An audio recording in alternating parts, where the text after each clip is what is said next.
Cemburu buta diduga menjadi motif pembunuhan yang dilakukan seorang pria di Pasar Gedong Tataan di Kabupaten Pesawaran, Lampung. Rasa cemburunya muncul saat melihat korban ngobrol dan diduga menggoda istrinya.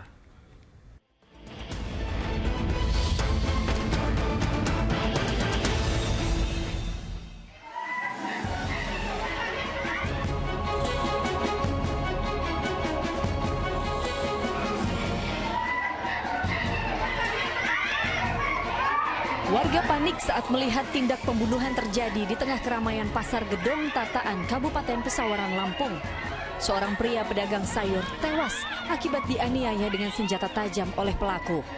Saat itu, tak ada yang berani menghentikan pertikaian karena khawatir bisa jadi korban. Usai penyerangan itu, si pembunuh yang dikenal warga bernama Firman langsung kabur meninggalkan jasad korban. Kepolisian yang menerima laporan langsung mendatangi lokasi dan menggelar olah tempat kejadian perkara. Saat itu tak ada yang tahu apa pemicu tragedi itu. Padahal korban dan terduga pelaku berteman dekat. Tak hanya itu, istri pelaku juga berjualan di Pasar Gedong Tataan sama seperti korban.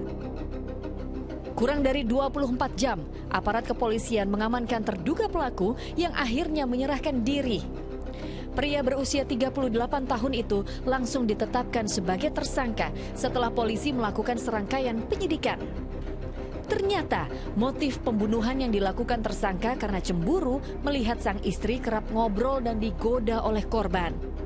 Jadi menurut keterangan dari tersangka, lagi-lagi keterangan dari tersangka adalah bahwa dia cemburu istrinya ngobrol. Ya, istrinya ngobrol, dia cemburu dan dia hilap. Saat peristiwa terjadi, tersangka yang baru pulang usai memberi makan ikan-ikannya di kolam mendatangi pasar untuk menjemput sang istri. Sesampainya di pasar, ia melihat korban sedang mengobrol dengan istrinya.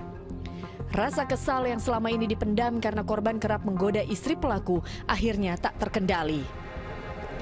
Firman pun naik pitam dan langsung mengambil pisau yang semula dibawanya untuk memberi makan ikan dan menikam korban hingga tewas.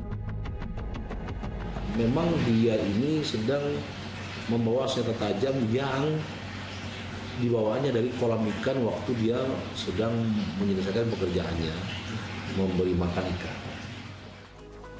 Hilaf karena emosi sesaat, kini membuat tersangka harus menjalani hidup di balik jeruji besi. Polisi menjeratnya dengan pasal tentang penganiayaan berat dengan ancaman hukuman 7 tahun penjara. Tim Liputan melaporkan.